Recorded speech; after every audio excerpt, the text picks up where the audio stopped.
नमस्कार दोस्तों, स्वागत है आपके अपने चैनल आईएएस एनालिसिस में। महाराष्ट्र के उप मुख्यमंत्री देवेंद्र फडणवीस ने कहा कि यह दुर्भाग्यपूर्ण है कि सरकार को औरंगजेब की कब्र की रक्षा करनी पड़ रही है। हालांकि उन्होंने यह भी कहा कि कोई औरंगजेब का महिमा मंडन करने की कोशिश करेगा तो उसे सफल होने नहीं दिया जाएगा। ऐसे में एक सवाल काफ़ी चर्चा में है कि क्या महाराष्ट्र सरकार औरंगजेब की कब्र को हटवाने वाली है। तो महाराष्ट्र के उप मुख्यमंत्री ने यह भी बताया कि यह कब्र जो है कांग्रेस की सरकार के समय ही यहाँ पे एएसआई के द्वारा, the archaeological survey of India के द्वारा संरक्षित किया गया था। इसीलिए कोई भी एक्शन लेने से पहले या फिर कोई भी एक्शन यहाँ पे लिया जाएगा तो पूरी तरीके से कानूनी दायरे में रह कर ही लिया जाएगा। तो जानेंगे पूरा का पूरा मामला क्या है। चलिए टॉपिक को शुरू से शुरू करते हैं। नए लोग हैं तो चैनल को सब्सक्राइब जरूर कर लीजिए। आने वाले दिनों में मॉडर्न हिस्ट्री क्लासेज जल्द से जल्द शुरू होने वाली है। सबसे पहले नीचे आप लोग मुझे कमेंट करके बताइए कि आपके नज़र में फिल्में या मूवी क्या होती है। क्योंकि मैं इसकी चर्चा इसीलिए कर रहा हूँ क्योंकि इन सारे विवादों का केंद्रीय तत्व यहाँ पे देखा जाए तो ये मूवी है, ये फिल्म है। देखा जाए यहाँ पे मेरी नज़र में अगर मुझसे पूछेंगे तो यहाँ पे मैं इसको समझाने की मैं कोशिश कर रहा हूँ। थोड़ा सा आपको एनालिसिस के प्रोसेस से गुजरना पड़ेगा। देखिए, फिल्में जो है समाज का एक महत्वपूर्ण हिस्सा होता है और समाज की अच्छाइयों एवं बुराइयों को पूरी तरीके से प्रतिबिंबित करती है, इसमें किसी भी प्रकार का कोई डाउट नहीं है। इसीलिए फिल्मों को केवल समाज का दर्पण मानना उचित नहीं होगा, बल्कि यह समझना जरूरी है कि वे समाज को प्रभावित करती है और समाज से भी प्रभावित होती है। ऐसे में यह कहना ज़्यादा सटीक होगा कि फिल्में समाज की व्याख्या है, न कि उसका दर्पण। हालांकि कुछ फिल्में वास्तविकता को या फिर वास्तविकता की गहराइयों को पूरी तरीके से उजागर करने का प्रयास करती है, लेकिन फिर भी देखा जाए तो पूरी तरीके से निष्पक्ष नहीं होती है। उसमें रचनात्मकता आपको देखने के लिए मिलेगी ही मिलेगी, लेकिन आपको ये भी ध्यान रखना है कि जो मूवी है पूरी तरीके से व्यावसायिक हितों से संचालित होते हुए भी समाज को प्रभावित करने की क्षमता रखती है। इसीलिए दर्शकों को फिल्मों को आलोचनात्मक दृष्टिकोण से देखना चाहिए, न कि उन्हें समाज का एक पूरी तरीके से अमीट प्रतिबिंब मान लेना चाहिए। ऐसे में देखा जाए तो जो मूवी देख रहे हैं आप लोग, छावा मूवी, ठीक है, काफ़ी शानदार सिनेमा को दिखाती है, लेकिन समस्या तब शुरू हो जाती है जब उसका राजनीतिकरण यहाँ पे होने लगता है। अब यहाँ पे हम लोग जानने की कोशिश करते हैं कि यह विवाद कब शुरू हुआ। तो देखेंगे कि इस विवाद की जो शुरुआत हुई थी समाजवादी पार्टी के विधायक है जिनका नाम है अबू आजमी के बयान से हुई थी। उन्होंने फिल्म छावा में दिखाई गई कुछ बातों को गलत बताया और औरंगजेब के कुछ कार्यों का महिमा मंडन किया। दरअसल इस मूवी को आप लोग देखेंगे, मैंने तो अभी जाके देखा नहीं है, मैं देखने की सोच रहा हूँ। तो इसमें बताया गया है, फिर दिखाया गया है फिल्म में औरंगजेब द्वारा संभाजी महाराज की यातना और हत्या को बिल्कुल ही जीवंत तरीके से दिखाया गया है, जिसके कारण दर्शकों में औरंगजेब के प्रति नफरत का माहौल बना हुआ है। और ऐसे में आके बिल्कुल ही यहाँ पे देख पा रहे हैं, बिल्कुल ही नेशनल मीडिया के सामने आके औरंगजेब की महिमा मंडन करने का मतलब है कि दर्शक इसको बर्दाश्त नहीं करेंगे। ऐसे में देखा जाए तो अबू आजमी के बयान से राजनीतिक बवाल पूरी तरीके से मच गया। देखेंगे तो तुरंत ही महाराष्ट्र विधानसभा के बजट सत्र से इनको निलंबित तक कर दिया गया। इतना बड़ा ये मामला बन गया। यहाँ तक कि देखेंगे तो कई सारे नेताओं की एंट्री यहाँ पे हो चुकी है, जैसे कि बीजेपी सांसद और छत्रपति शिवाजी महाराज के वंशज हैं यहाँ पे उदयन राजे भोंसले। इन्होंने औरंगजेब की कब्र को गिराने तक की यहाँ पे मांग कर डाली। अब यहीं से मामला शुरू होता है कि जब इस प्रकार से एक बड़ा बड़ा जब लीडर आके ऐसे ऐसे जब स्टेटमेंट देता है तो स्वाभाविक सी बात है कि जो सामाजिक जो सौहार्द है वो पूरी तरीके से ब्रेक डाउन होने लगता है। और ठीक यही चीज़ हुआ महाराष्ट्र में। देखेंगे तो जो भी यहाँ पे कार्यकर्ता है, जो भी उनके अपने वोटर्स हैं, कई सारे संगठन है, इसमें बार बार हिंदू संगठन का भी यहाँ पे नाम आ रहा है।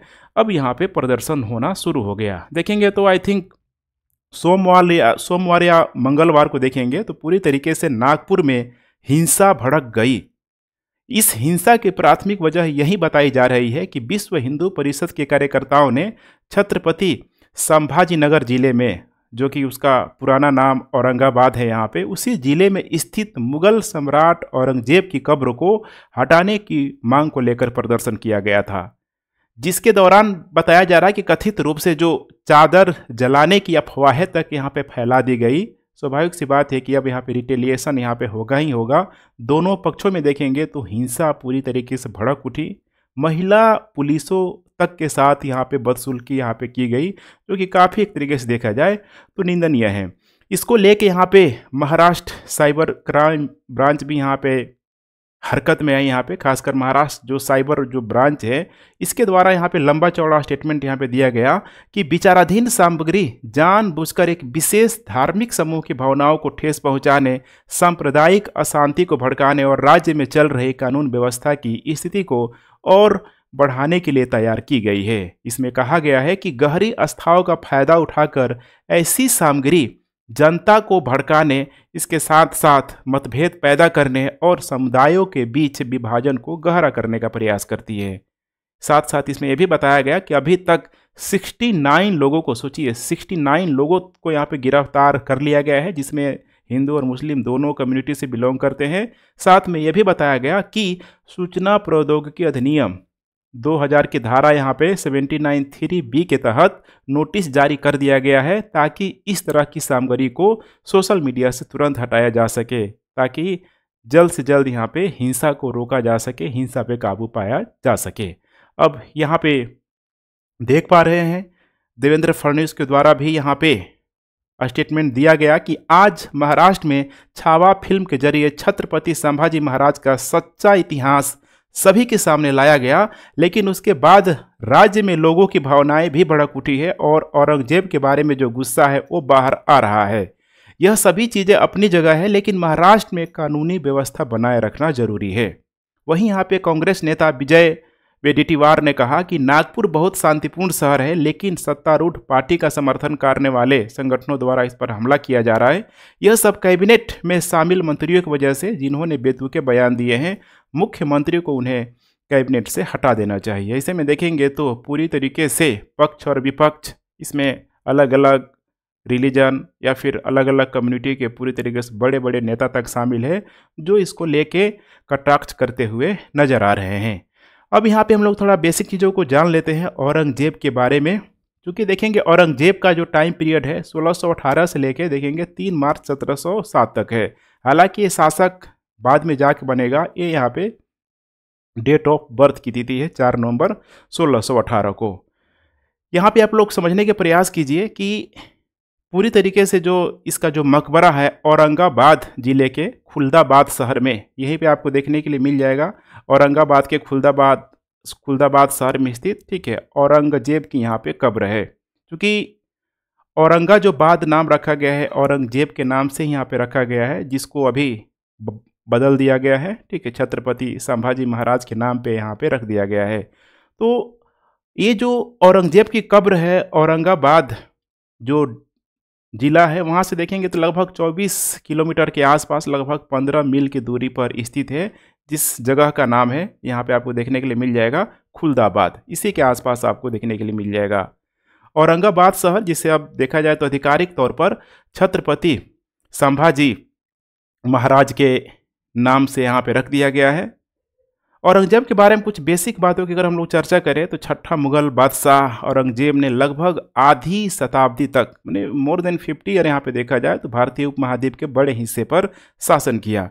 खैर अभी हम लोग उसके कार्यों या नीतियों के बारे में चर्चा नहीं करेंगे, उसके लिए मैं अलग से लेक्चर बनाऊंगा, डिटेल्स एनालिसिस करूंगा हिस्टोरियोग्राफी के पर्सपेक्टिव से। लेकिन अभी जो हमारे लिए इंपॉर्टेंट है उसको कब्र को लेके फाइनली देखेंगे तो औरंगजेब की जो मृत्यु हुई है 3 मार्च 1707 को हुई है, अहमदनगर में यहाँ पे हुई थी। उस समय पूरा ये जो एरिया है अहमदनगर के अंदर कंट्रोल में आता था। अहमदनगर को मुगलों ने यहाँ पे जीत लिया गया था, मतलब मुगलों के द्वारा जीत लिया गया था। अब वहाँ पे उसकी जब मृत्यु हो गई अहमदनगर में, तो फिर उसके बेटे आजम शाह और उसकी जो बेटी है यहाँ पे जीनत उन निसा बेगम के द्वारा उसके शव को यहाँ पे लाया गया, खुलदाबाद में यहाँ पे लाया गया। और औरंगजेब की इच्छा के अनुसार कि जब मेरी मृत्यु हो जाएगी तो उसके जो गुरु थे, कह सकते हैं शेख जैनुद्दीन, ठीक है, उसी के दरगाह के पास यहाँ पे दफनाया जाएगा। तो बिल्कुल ही वैसे ही किया गया, वहीं पे एक दरगाह इस टाइप के यहाँ पे बना दिएगा। बिल्कुल ही सिंपल दरगाह बनाया गया था। बिल्कुल ही शेख जैनुद्दीन जो एक सूफी आध्यात्मिक और धार्मिक शिक्षक भी थे। बताया जाता है कि औरंगजेब ने अपने अंतिम वर्षों के दौरान टोपिया सिलकर अपने दफन के स्थान के लिए भुगतान किया था, क्योंकि जहाँ पे भी मुझे दफनाया जाएगा उस लैंड की जो भी कीमत होगी उसको मेरे अपने, मतलब होता है ना कि मेरे अपने कमाई से यहाँ पे किया जाएगा, जो कि उस समय देखा जाए तो 14 रुपये लगभग 12 आना के आसपास थी। अब यहाँ पे आपको ध्यान रखना है कि जो मकबरा का निर्माण खुद उसके जो पुत्र है, यहाँ पे देख पा रहे हैं वास्तुकार यहाँ पे है आजम शाह, उसका खुद अपना जो बेटा है औरंगजेब की इच्छाओं को ध्यान में रखते हुए किया था, जो काफ़ी सरल है। जो कि आपको पता होगा कि औरंगजेब काफ़ी ही कॉम्प्लिकेटेड चिश्ती सिलसिला को मानता था, कादरिया, ठीक है, बहुत ही कॉम्प्लिकेटेड था। तो सादा जीवन यापन यहाँ पे माना जाता था कि औरंगजेब यहाँ पे करता है। मकबरे के ऊपर देखेंगे तो आगे चल के यहाँ पे लाल पत्थर से बना एक चबूतरा यहाँ पे पूरी तरीके से बना दिया गया, जिसकी लंबाई लगभग 3 गज से भी यहाँ पे कम है। औरंगजेब की बहन जो थी जहांआरा बेगम, जो शाहजहां की पुत्री थी, काफ़ी फेमस नाम है, जहांआरा बेगम की कब्र से प्रेरित होकर यहाँ पे मकबरे को मिट्टी से यहाँ पे ढक दिया गया। जैसे ऊपर वाला भाग आप लोग यहाँ पे देखने की कोशिश कर सकते हैं, ये वाला जो भाग है, और इसके ऊपर देखेंगे तो माना जाता है कि जड़ी बूटी उगता है, जो भी इम्पोर्टेंट प्लांट्स है, ठीक है, उसमें ऊपर लगा दिया जाता है। करजन ने बाद में आके इसको पूरी तरीके से संगमरमर से यहाँ पे ढकवा दिया था। अब यहाँ पे हम लोग बात करते हैं कि औरंगजेब की कब्र को क्यों नहीं हटाया जा सकता है। तो यहीं पे देख पा रहे हैं कितना बड़ा मैंने यहाँ पे इमेज लगाया हुआ है ASI का, भारतीय पुरातत्व सर्वेक्षण। यह जो कब्र है, आपको ध्यान रखना है कि भारतीय पुरातत्व सर्वेक्षण के संरक्षण में है यहाँ पे, और इसको यहाँ पे देखा जाए तो राष्ट्रीय महत्व का स्मारक यहाँ पे घोषित किया गया है या फिर माना गया है। इसीलिए इसका जो रख रखाव है बिल्कुल ही सेंट्रल गवर्नमेंट के द्वारा, केंद्र सरकार के द्वारा की जाती है, जिसका सीधा सा अर्थ है कि महाराष्ट्र सरकार अर्थात राज्य सरकार के पास इसे हटाने का कोई अधिकार नहीं है। अब यहाँ पे हम लोग नेक्स्ट बात करते हैं कि ASI ऐतिहासिक स्थलों की रक्षा कैसे करता है। तो इसमें देखेंगे तो एक एक्ट है, जिस एक्ट का नाम है अमासर एक्ट, 1958 में इसको लाया गया था। प्राचीन स्मारक और पुरातत्व स्थल, ठीक है, और अवशेष अधिनियम भी बोला जाता है, the ancient monuments and archaeological sites and remains act 1958। यह संस्कृति मंत्रालय के तहत आता है देखा जाए तो, और यह भारत के कई ऐतिहासिक स्थलों की रक्षा करता है। इसमें अलग अलग आप देख पा रहे हैं, अलग अलग कैटेगरी है, जैसे कि महल है, किले है, मंदिर, चर्च, कब्र, बावड़िया तक का, समझ पा रहे हैं, पूरी तरीके से संरक्षण करता है। देश भर से भी माना जा रहा है कि लगभग 3697 ऐतिहासिक स्थल और स्मारक हैं जो ASI के संरक्षण में हैं। साथ साथ यहाँ पे बताया जा रहा है कि धारा 91 में स्पष्ट किया गया है कि कोई भी व्यक्ति किसी संरक्षित क्षेत्र में निर्माण, खनन, खुदाई या किसी भी तरह का तोड़फोड़ नहीं कर सकता है। अगर कोई ASI द्वारा संरक्षित स्मारक को तोड़ता है, बिगाड़ता है या हटाता है तो उसके खिलाफ सख्त से सख्त कार्रवाई की जाएगी। साथ में यह भी बताया जा रहा है कि ASI जो है, जो भी यहाँ पे इसके अंतर्गत जो भी साइट है, लगभग देख रहे हैं मोर देन 3500 है यहाँ पे, उसकी नियमित रूप से इन स्थलों के निरीक्षण करता है। किसी भी अवैध कब्जे या नुकसान की स्थिति में स्थानीय प्रशासन और पुलिस की मदद से यहाँ पे कार्रवाई भी की जाती है। ऐसे में आप अंदाज़ा लगा सकते हैं कि समस्या तो होगी ही होगी महाराष्ट्र गवर्नमेंट के लिए, क्योंकि ये पूरी तरीके से एक हेरिटेज प्लेस के रूप में ASI के साइट के रूप में, ठीक है, मतलब ASI के अंतर्गत इसको शामिल किया गया है।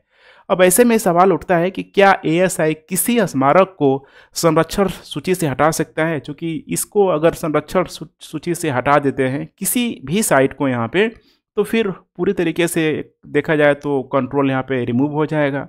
इसका सीधा सा जवाब है हाँ, केवल केंद्र सरकार ही किसी स्मारक को ASI की सूची से यहाँ पे हटा सकता है। जैसे कि यहाँ पे जो रामसर एक्ट, ठीक है, मैंने तभी बता दिया था, आमसर मैंने बता दिया था, ठीक है, ये है यहाँ पे रामसर एक्ट 35 में प्रावधान यहाँ पे किया गया है। 35 में प्रावधान क्या किया गया है कि अगर केंद्र सरकार को लगता है कि कोई ऐतिहासिक स्थल अब राष्ट्रीय महत्व का नहीं रहा है तो वह इस सूची से हटा सकता है। इसके बाद वह स्थल सरकारी संरक्षण से बाहर हो जाएगा। हालांकि देखा जाए इस मामले में अभी तक सरकार ने औरंगजेब की कब्र को हटाने की कोई भी आधिकारिक प्रक्रिया शुरू नहीं की है, लेकिन राजनीतिक माहौल गर्माता जा रहा है। आप लोग अपनी राय कमेंट में बता सकते हैं। तो चलिए फाइनली हम लोग कंप्लीट करते हैं, और PDF के लिए टेलीग्राम जो चैनल ज्वाइन कर सकते हैं। कोई भी क्वेरी है व्हाट्सएप टेलीग्राम करें, कमेंट करें। Thanks for watching. जय हिंद।